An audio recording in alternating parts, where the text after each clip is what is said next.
여러분 안녕하세요. 빨리 뵙게 되네요. 되게 재밌는 거가 있고 또 우리 털보 총수님께 부탁드릴 것도 있고 그래서요. 저기 제가 어제 올려드렸죠? 어제 올려드리고 난 다음에 거기 뭐지? 그냥 그 업로드한 사이트를 그냥 열어둔 채로 노트북을 그냥 있었거든요. 그러고서는 한참 있다가 거의 12시 다 돼가지고 본 것 같은데 봤더니 어머 그 분석이라는 페이지에 그 분석이라는 게 뭐 하는 건지 알게, 알게 된 것도 올해 들어서인데 아무튼 그 분석 페이지에 실시간 상황 그 48시간 그래프 이런 거 나오거든요. 어머 근데 그 페이지가 이 7월 1일 걸로 그게 돌아가고 있더라고요. 와, 황당해가지고. 아무튼 그래가지고 몇 번 이제 뭐 그 대시보드라는 그러니까 새로 올린 거를 상황이 누가 얼만큼 읽고 있나 글로 넘어갔다가 다시 뭐 아마 분석이 맞을 거예요. 글로 갔다가 이렇게 몇 번 크로스를 했는데도 똑같이 7월 10일 날 올린 게 7월 1일 날 뭐 120 뭐 4번인가 5번인가 뭐 이런 거가 마지막인 게 막 돌아가고 있어가지고 한참 웃었습니다. 이런 일이 자꾸 이런 황당한 일이 자꾸 벌어지니까 제가 제 채널이 뭐 조회수, 구독자 수, 뭐 좋아요, 추천 뭐 이딴 것들이 다 그 집중 관리를 받고 있다 이런 말씀을 드릴 수밖에 없는 거고요. 아무튼 그런 해프닝이 있었습니다. 저 혼자 알고 있기 억울해서 전해드립니다. 히히히. 자, 그러면 오늘 드리고 싶은 말씀 두 가지 해보면요. 이 두 번째와 관계돼서 우리 털보 총수님밖에 저의 이 궁금증을 해소해 주실 분이 없을 것 같아서요. 어쨌든 첫 번째부터 말씀을 드리면 어제 제가 그 미국판 방학선 되게 황당하다 이거 전해드렸었잖아요. 그게 하루 사이에 좀 전개된 게 엄청 재밌다고 해야 됩니까? 살벌하다고 해야 됩니까? 아무튼요, 보면은 지금 이 사람 이름이 할 수 없이 이름을 말씀드려야 될 것 같습니다. 계속 나올 것 같아서요. 이 억만장자 그 자기 개인 섬을 가지고 거기에 뭐 클린턴이 그 팍스에서는 이 사람을 추적 조사하고 있던 그 탐사 전문 어떤 여성분은 패널로 나와서 또 27번 방문했다고 항적 기록이 그 이따 플라이트 로그라고 하던가 뭐 아무튼 거기에 27번이라고 얘기를 했는데 또 샤온 해너디는 26번이라고 하더라고요. 빌 클린턴은 자기 4번밖에 안 갔다 그러고 있고 어쨌든 그렇게 섬으로 막 데리고 갔던 이 주범 이 억만장자 체포당한 사람 이름이 제프리 앱스틴이랍니다. 제프리 앱스틴 사진 얼굴 보여드리려다가 인상이 너무 흉물스러워서 그만뒀습니다.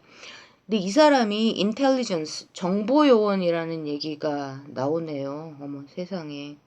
이 사람이 정보요원이다라는 얘기가 팍스에서는 보도가 안 되고요. 그 뭐 예를 들면 우리나라 고발뉴스 아니면 딴지일보 이런 그 지면 대한 언론 지면을 통해서 집중적으로 그런 비슷한 성격에서 나오는 게 뭐냐 하면요. 지금 민주당 쪽에서는 자기들이 뭐 지금 뭐 척 슈머 뭐 빌 클린턴은 이 사람한테 400만 불이나 공식적으로 지원을 받았고요. 대통령 퇴임하고 난 이후에요. 그 빌 클린턴하고 최초 관계가 기록된 거는 1995년부터 지금 커넥션이 있었다고 얘기되고 있거든요. 근데 어쨌든 많게는 400만 불부터 뭐 척 슈머 또 이름 나오는 게 누구더라? 버니 샌더스 그리고 조 바이든 이름이 있었나 없었나 아무튼 지금 미국 대선 후보로 뛰고 있는 사람들 거의 전부 다가 어, 돈을 받았습니다. 미국은 이제 정치자금 뭐 기부 이런 게 무제한이기 때문에 액수가 뭐 액수 아무튼 돈 다 받았는데 그런 얘기는 하나도 없이 지금 현재 트럼프 행정부의 노동장관을 이 2008년 이 사람이 기소됐을 때 플로리다 주에서 기소됐었는데 그때 현직 노동장관인 그 트럼프가 그 하이어한 알렉스 아코스타 트럼프가 임명해서 이 사람이 이제 봐줬다고 나가라고 막 사임하라고 그 언론 플레이를 엄청나게 하고 있거든요. 근데 이 제프리 앱스타인이라는 이 범죄자가 지금 현재 기소된 게 어제는 child trafficking, 그러니까 소아 인신매매 이렇게 얘기가 되더니 그 워딩이 바뀌었더라고요. 그러니까 그저께까지 그랬다가 어제 아무튼 그 날짜가 13시간 늦게 가고 있기 때문에 지금 헷갈리는데 어쨌든 그 섹스 트래피킹으로 기소됐다고 얘기가 됐는데 이게 이제 underaged 미성년자 섹스 트래피킹으로 혐의가 바뀌었는데 이게 뭐냐 하면은 성매매 관련 인신매매. 너무 끔찍하지 않습니까, 여러분? 아휴. 근데 이 알렉스 아코스타라는 사람이 지금 이 정보요원이다라는 얘기가 유출된 게 이게 공식적으로 이 아코스타가 얘기를 했다라는 게 어디서 나오냐 하면 이 사람을 2002년부터 문서를 쓰면서 이제 그 그야말로 한 놈만 팬다 이런 각도에서 이런 식으로 그러니까 한 명을 계속 쫓아다니면서 추적하는 탐사 저널리스트들이 미국엔 많이 있거든요. 몇 명이 있는데 그 중에 한 사람이 쓴 게 뭐냐 하면 이 아코스타가 그러니까 2016년이겠죠. 그 트럼프 트랜지션 팀 뭐죠? 거기에서 이제 인터뷰를 하는데 노동부 장관으로 발탁되기 위해서 인터뷰를 하는데 이 사람이 그 전에 플로리다 주에서 2008년에 이 범죄자가 문제가 됐을 때 거기에 이제 기소팀에 있었나 봐요. 근데 그 인터뷰한 내용 중에 이때 제프리 앱스틴 이 범죄자를 네가 좀 봐준 내용이 있지 않냐 그런 질문을 받았답니다. 그러니까 트럼프 뭐라 그러죠? 우리 인수위원회죠. 우리나라 말로는 그 인수위 팀에서요. 그때 현 법무장관 지금 물러나라고 난리를 치고 있고 어제 이제 뭐죠? 기자회견까지 하던데요.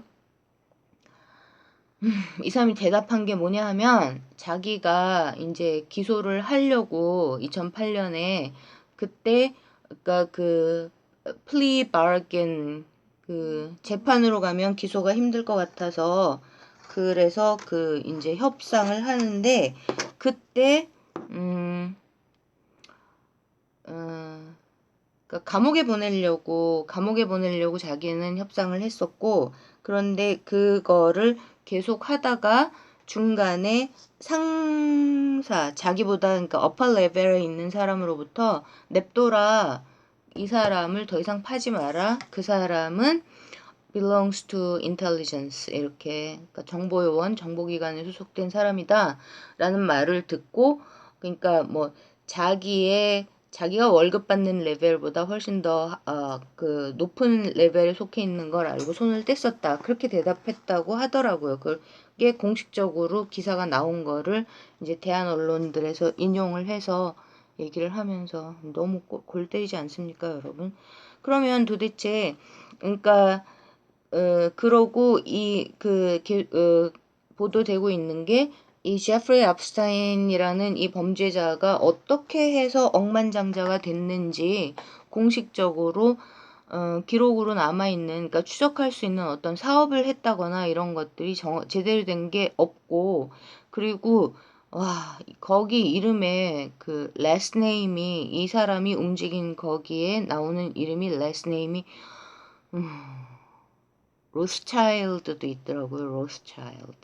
로스차일드 누군지 다 아시죠? 유럽에서 글로벌 엘리트 큰 손의 이 주류를 최초로 형성하기 시작한 유럽을 주무르면서 그러니까 미국 월가까지도 손이 뻗어 있고 그리고 아담 와이사우프트가 만들었던 일루미나티라는 조직의 멤버가 뭐 3,000명까지 확대됐는데 거기에도 로스차일드가 활동을 했고 그 다음에 그 지금은 구글에서 삭제되고 없는데, 그러니까 러시아 혁명이요. 그 레닌하고 뭐 트로츠키 이런 쪽이 일으켰던 러시아 혁명, 볼셰비키 쪽으로 그 로스차일드가 하고, 그다음에 미국 금융가의 돈이 거대한 액수가 흘러 들어갔다. 막 이렇게. 아무튼 그렇게 온갖 곳에서 이름을 이제 그 락커펠러하고 같이 로스차일드, 뭐 요새는 거기 소로스까지 들어가죠. 그렇게 이름을 올리고 있는 이런 사람들이 배후에 있다. 그리고 뭐 이 제프리 앱스테인이라는 지금 체포된 이 인간은 그냥 프론트맨 앞에서 움직이는 행동대원이다. 그러면서 인텔리전스라는 정보요원이라는 얘기가 나온다. 그러면 도대체 이 정보요원이 어디에다가 리포트를 하고 있는 거냐? 그걸 반드시 찾아내야 된다. 이게 국가안보와도 직결되고 있는 문제다. 이 사람이 블랙메일 협박하려고 하는 대상이 그러니까 워싱턴 그 공화민주당 합쳐서 워싱턴 주력 인사들, 그 다음에 월가 금융가의 큰손들, 그리고 헐리우드의 그 유명 인사들, 이런 사람들이라고 얘기 말씀드렸었잖아요. 그 지금 정말 황당한 겁니다. 이게 어디까지 전개가 될지. 그래서 이렇게 이제 어커스타라는 사람이 그 트럼프한테 고용될 때 이런 얘기를 했었고, 그러니까 트럼프는 어커스타를 이 앱스테인 문제와 관계해서 이 방학선 주범 이 상황과 관계해서 그러니까 뭐 심각하게 주의 깊게 들여다보겠다 이렇게 얘기를 하고 있고, 아코스타는 어제 그러더라고요. 노동장관이고 자기가 트럼프하고의 관계는 아웃스탠딩 굉장히 좋은데 그래도 이것과 관계돼서 아무튼 그리고 자기는 스스로 사임할 생각은 전혀 없고 잘못한 게 없기 때문에, 그런데 만약에 이 문제와 관계돼 가지고 트럼프 대통령이 자기가 지금 현재 하고 있는 노동장관 이 직무에 뭐 적합하지 않다고 생각하면 자기는 그런 트럼프의 의견을 존중할 것이다. I respect that 이러면서 존중할 건데 뭐 글쎄요 어떻게 될지 모르겠습니다. 아무튼 민주당은 이 사람이 관계돼 있다 이러면서 이제 물고 늘어져가지고 나가라고, 그러니까 트럼프를 엮으려고 하는 거죠. 트럼프를 엮으려고 하는 건데 이 트럼프는 어제도 말씀드렸듯이 이미 2000년대 초반부터 이제 younger girls, 그러니까 나이가 굉장히 어린 그런 여성들한테 얘가 관심이 있다. 이렇게 이제 공개적으로 트위터를 날리고 막 이랬었는데, 더 재밌는 거는 그 트럼프 자기 별장이 있는 그 골프 거기 말라고잖아요. 거기가 맨날 휴가 때 거기 가잖아요. 그리고 아무튼 거길 너무 좋아해가지고 자기 식구들한테 어디 해외로 휴가 가려 하면 말하고 가지 해외를 왜 가냐 맨날 이런답니다. 아무튼 엄청 재밌는 사람인데 거기 출입 금지시켰답니다. 거기 밴드. 그러니까 못 오게 한 사람이 몇 명 있거든요. 거기 못 오게 한 사람이 있는데 그 중에 한 명이라는군요. 그렇게 아무튼 트럼프가 그러니까 참 범죄는 저지르지 않고 산 게 진짜 좋습니다. 그러니까 직접 연관을 커넥션이 드러나지를 않는 상태라서 지금 민주당에서는 괴로울 것 같습니다. 이게 얼마나 지금 조심스러운 이슈냐 하면 션 해너디조차도 그 팍스에서도 이게 이제 더 그 증거가 더 취합되고 여기까지 이제 수사의 뭐 심도 진도가 나가면은 보도를 시작할지 뭐 거기까지 가게 될지 어쩔지 모르겠는데, 아무튼 대한 언론 쪽에서는 이게 파고 들어가면 지금 현재 이 전 지구 전 세계를 이렇게 도탄에 빠뜨리는 이 글로벌 팟쇼 글로벌 엘리트들, 그러니까 그 보헤미안 클럽 뭐 빌더버그 이런 데 쪽이죠. 그 미네르바 섬기는 그쪽이 다 드러날 수도 있다. 이건 엄청난 거다. 이렇게 얘기를 하고 있고, 그 다음에 이제 이 노동장관은 어제 기자회견에서 2008년 상황하고 지금하고 너무 많이 다르다. 그 너무 많이 다르다라고 하는 건 2008년에는 그 부시를 이은 클린턴 부시를 이어서 오바마하고 힐러리가 난리를 치고 활기를 치고 있던 그때니까요. 지금은 트럼프가 장악하고 있는데 그게 다르죠. 그러니까 지금 중요한 거는 이 미성년자 이 성인신매매 이쪽과 그 다음에 그니까 이 사람한테 성폭행 당한 그 당사자들이 용기를 내서 많이 나서 주기를 바란다라는 얘기를 계속 하고 있더라고요. 아무튼 지켜볼 일입니다. 와, 대박, 대박. 자, 그러면 이게 이제 미국의 이 방학선 주범과 관계된 이 정보 요원, 제 생각에 맞을 것 같은데 누구한테 리포트하고 있을까요? 저도 엄청나게 궁금합니다. 로스차일드? 아무튼 이거는 그냥 단위국가 뭐 CIA, 뭐 FBI 이거를 훨씬 넘어서는 그런 스캔들일 수가 있습니다. 진짜 글로벌 엘리트들의 그러니까 세계를 움직이는 그 몇 명 되지도 않는 이쪽의 핵심하고 관계가 있을지도 모르겠고 이것 때문에 혹시 올해 그 빌더버그 게더링이 지금 아직도 얘기가 안 나오고 있거든요. 거기에 뭐 케네디 이런 애들이 맨날 미리 준비해 케네디가 아니죠. 누구죠? 키신저 이런 사람들이 굉장히 많이 준비해가지고 그러니까 그 뭐죠? 그 IT 산업 쪽하고 이렇게 해갖고 작년까지만 해도 뭐 엄청 난리를 쳤었는데 올해는 혹시 이것 때문에 조용하고 있는 걸까요? 아무튼 지켜보고 싶습니다. 두 번째로 이게 이제 털보 총수님만이 저의 이 깝깝증을 풀어주실 수 있는 그런 그 판을 그 세팅을 하실 수 있을 것 같은데 지금 이제 일본이 그 난리를 치고 있잖아요. 이거에서 관계돼 가지고 그러니까 트럼프의 입장에서 이걸 한번 제가 상상을 해본 겁니다. 그러면은 일본이 트럼프한테 어디에서 필요한가? 중국의 그 팽창주의를 견제하는데 일본의 힘이 필요하다고 보는 거거든요. 특히 그러니까 취임 직후에 2017년 2월부터 그 속내를 정확하게 드러냈던 게 뭐냐면은 일본을 중국과의 그 프론트라인 남중국해에서 형성되는 중국과의 전선으로 일본을 데리고 가려고 그러니까 한반도에서 손을 떼게 만들고요. 이런 구도가 제 눈에는 그냥 많이 보였었는데요. 이렇게 봤을 때 지금 일본과 중국을 놓고 중국의 팽창주의에 맞춰서 트럼프가 핸들링을 하면서 제가 말씀드렸었잖아요. 2017년 11월이었죠. 우리나라에 처음 왔던 게. 그 오기 직전에 팍스에서 인터뷰를 하면서 공개 인터뷰를 하면서 일본을 뭐라고 불렀냐 하면 전사의 나라, warrior. Japan is a warrior country. 전사의 나라라고 불렀단 말이에요. 대놓고. 그럼 이거는 이제 무력을 획책하는 제국주의 국가라는 말을 굉장히 그 트럼프식의 그 쉬운 단어를 써서 표현을 한 거죠.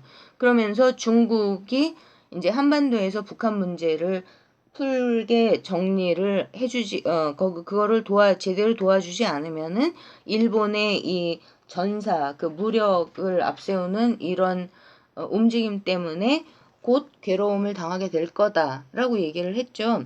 그런데 지금은 그러니까는 그런 각도에서 중국한테 일본을 견제시키고 일본은 또 한반도에서는 손을 띄게 만들면서 남중국해를 가서 그러니까 그 남중국해를 중심으로 중국이 영토 분쟁까지 벌이고 있는 이 팽창주의 제국주의적인 시진핑의 야욕으로 1대1로 뭐 다 나오죠. 아프리카까지 다 불러 모으잖아요. 근데 여기서 이 남중국해의 전선 속에서 남아시아에서 일본의 입지를 좀 한반도 대신에 세워주면서 그 군비를 뭐 맘먹고 확장할 수 있게 도와준다라고 해야 되나요? 뭐 이런 구상이었는데 동시에 일본하고의 무역 적자에서도 트럼프가 틈을 안 주잖아요. 그러니까 제가 보기에는 지금 아베가 그 틈새를 파고 들어가서 트럼프한테 일종의 반항 을 하고 있는 걸로 보이거든요. 맨날 말만 듣고 그야말로 짤짤매면서 미국의 애완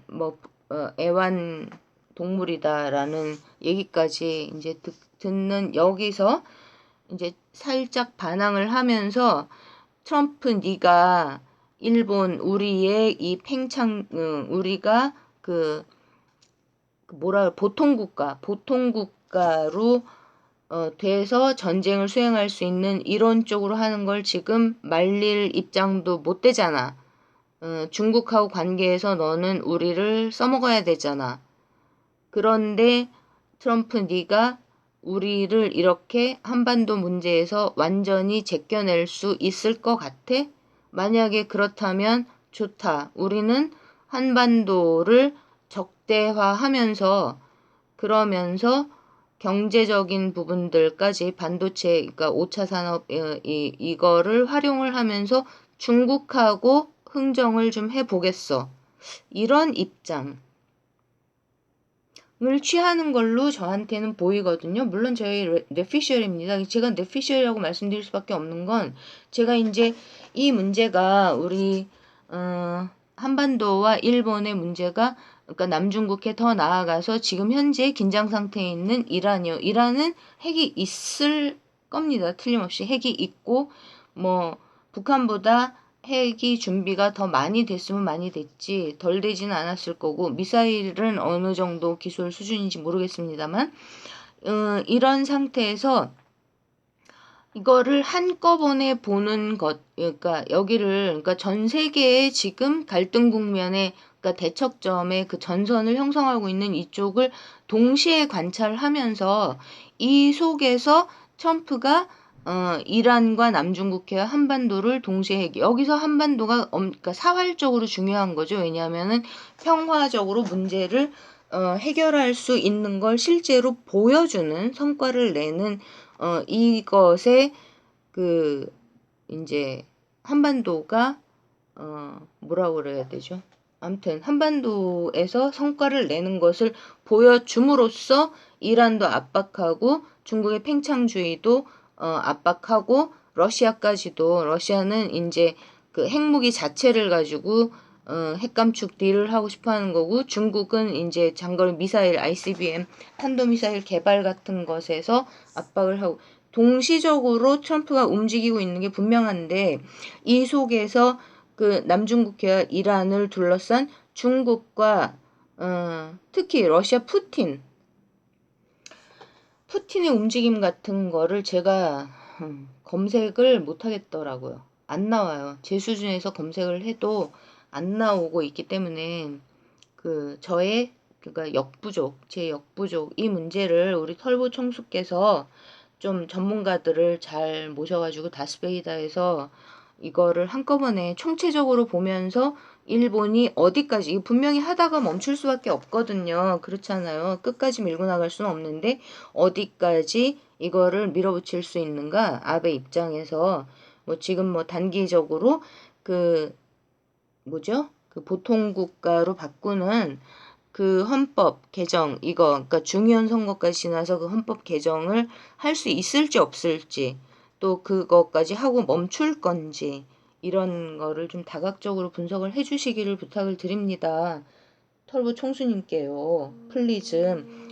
지금 이제 뉴스 공장에서 그러니까 이란 문제 뭐 이런 것들에서 전문가하고 인터뷰하고 이러는 거 보면은 굉장히 좀 그러니까 트럼프를 올바로 알고 있는 미국 사람, 그 사람 직함을 잊어버렸는데요. 그러니까 볼튼을 트럼프가 어떻게 활용해 오고 있었는가 이런 것들도 굉장히 좀 매우 객관적이면서 현실에 근거한 평가 같은 것들 인터뷰를 막 하고 있잖아요. 통역 하시는 분까지 앉혀놓고요.